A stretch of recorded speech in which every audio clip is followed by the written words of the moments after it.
estatuas que al recibir el tributo de culto o la honra debida a Dios se tornan en ídolos, así le llames María, Pedro, Juan, Judas o lo que sea, cumpliendo lo que dice las Escrituras en Romanos 1:25. Por lo que obviamente de nada vale argumentar que no puede ser llamado ídolo sino si representa a Pedro, a María, a Juan, ¿no? Porque como vimos, lo que torna en ídolo algún objeto o persona no es lo ontológico, pues no hay sino un solo Dios, sino la acción de quien ve en dicho objeto o persona algo superior y por ello suplanta la adoración que solo merece Dios al objeto o a la persona. Por lo tanto, las imágenes, las esculturas, las pinturas o los íconos, la Biblia prohíbe tributarles culto, aun y cuando quieran defender este culto diciendo que no es idolátrico porque se llama María, Pedro, Juan, etcétera, o matizarlo con una terminología como dulia, hiperdulia, protodulia, etcétera, ¿no? Los católicos intentan defender sus prácticas diciendo que por cuanto el yeso se llama María o Pedro, Lucas, entonces es válido venerarlo, ¿no? Bueno, sabemos, por ejemplo, que en el siglo IV existió una secta que se llamaba los corelidianos, que transfirió el culto de Astarte por un culto a María, es decir, le cambiaron el nombre y siguieron venerándola. Epifanio de Salamina repudió este culto afirmando que aquello era idolatría, lo cual derrumba el argumento de la transición que nos dice que si un yeso se llama María, entonces de facto queda inhabilitado para ser un ídolo. Pero sobre todo, que incluso si le cambias el nombre al ídolo por un nombre cristiano, esto no anula el acto idolátrico. ¿Qué pensaría Epifanio del culto que los católicos le dan en México, Guadalupe, que fue traspasado del culto a la diosa Tonatzin, o de otros tantos cultos que se han fraguado de la misma forma, cambiándoles el nombre y justificándolos con esa palabra edulia, perdulia, latría o protodulia? De hecho, el mismo Epifanio nos narra el siguiente evento, cito, él escribió esto: hallé una cortina colgada en las puertas de la citada iglesia teñida y bordada, tenía una imagen de Cristo o uno de los santos, no recuerdo precisamente de quién era la imagen. Viendo esto y oponiéndome a que la imagen de un hombre fuese colgada en la iglesia, la desgarré. Ahora, si el objeto es santificado y puede servir como prototipo de lo que es el original, ¿por qué se molestó Dios con Aarón cuando Aarón levantó una estatua y le llamó Jehová? Cito, y viendo esto Aarón edificó un altar delante del becerro y pregonó a Aarón y dijo: mañana será fiesta para Jehová. Listo. ¿Sí? Gracias. Bueno, muy bien, excelentísimo, qué gran debate, qué gran nivel, cuánta cantidad de fuentes, espectacular, así que le damos gracias porque obviamente en estos debates aprendemos, así que a tomar nota porque acá hay muchas cosas para aprender, ¿eh? Le vamos a dar lugar a Rigo Ardón, cuando él me diga, iniciamos. Sí, diga. Un momento, ¿sí se me escucha bien? Sí, se te escucha. A ver, habla otra vez, por la duda. ¿Perdón? Se te escucha, dale. Cuando vos me digas, arrancamos. Listo, ya. Okay. Adelante. Creo en un solo Dios Padre Todopoderoso, Creador del cielo y de la tierra, de todo lo visible y lo invisible. Como pueden ver, hermanos, nuestro credo católico que recitamos al inicio de todas las misas nos enseña que solamente existe un Dios en el cual creer y adorar y nada más. En este debate probaré con las tres fuentes de autoridad de la Iglesia, magisterio, escritura y tradición, que los católicos creemos en un solo Dios y que el uso y veneración de las sagradas imágenes era algo que ya se practicaba en la Iglesia desde los inicios del cristianismo, desmontando tajantemente las acusaciones de idolatría que falsamente nos atribuye el protestantismo. Pero antes es bueno ir definiendo algunos conceptos para evitar confusiones. Y vamos a empezar con el significado de la palabra adorar, que viene con la palabra imagen, que viene del latín imago, que significa figura, representación, semejanza y apariencia de algo. Es una estatua, efigie o pintura de una divinidad o de un personaje sagrado.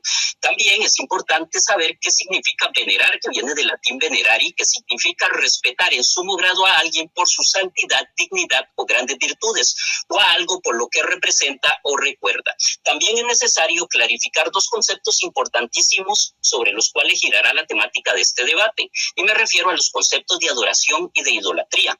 Primero vamos con adoración. Esto es muy importante aclararlo, ya que para el señor Pacheco, sus videos, los católicos somos idólatras porque chupamos imágenes. Él vulgariza y reduce pobremente el concepto de adorar al acto humano de chupar un objeto. Aquí habría que preguntarle al señor Pacheco si él ha chupado a Dios o una imagen de Dios, porque si no lo ha hecho, entonces habrá que decirle que realmente él no adora a Dios, cosa que no creo, de acuerdo a su propio concepto de adoración. Por eso, hermanos, es muy importante tener en claro qué es adorar para no caer en simplezas y errores de conceptualización como los que incurre mi oponente.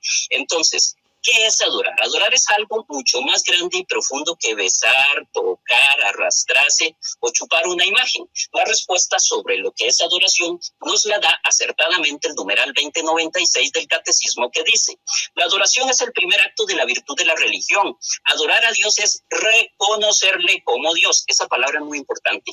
Reconocerle como Dios, como creador y salvador, Señor y dueño de todo lo que existe, como amor infinito y misericordioso.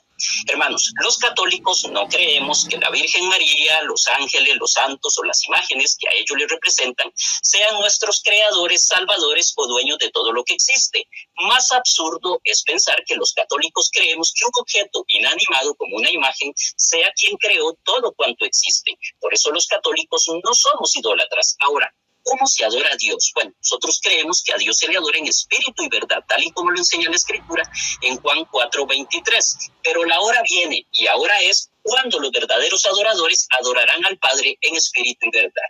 Aclarado este punto, vamos ahora con el término de idolatría. ¿Qué es la idolatría? Bueno, es adorar un ídolo, o sea, un Dios falso. Hermanos, la Iglesia Católica condena la idolatría en su Catecismo 21:13. Dice: la idolatría no se refiere solo a los cultos falsos del paganismo. Es una tentación constante de la fe.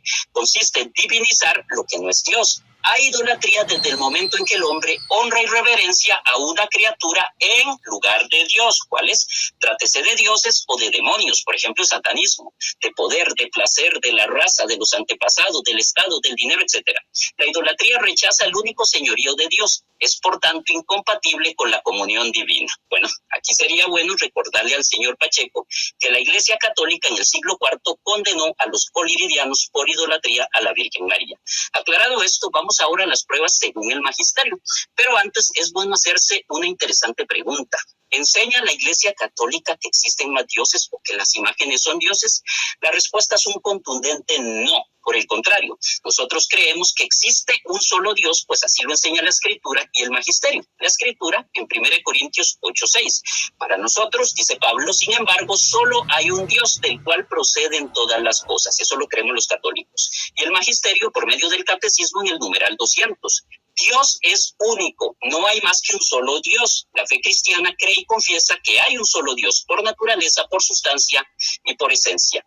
Hermanos, tengo toda la vida de ser católico y nunca se me ha enseñado de parte de la Iglesia que exista más que un solo Dios al cual hay que adorar.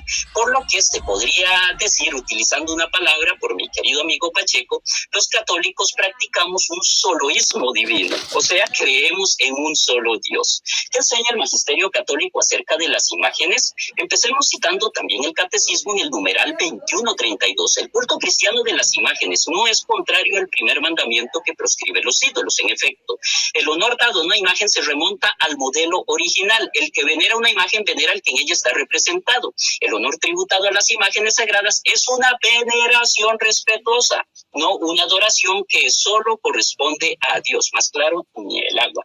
Mientras tanto, el Código de Derecho Canónico en su canon 1188 dice: debe conservarse firmemente el uso de exponer a la veneración de las fieles imágenes sagradas en las iglesias, pero ha de hacerse en número moderado y guardando el orden debido, para que no provoquen extrañeza en el pueblo cristiano, ni den lugar a una devoción desviada.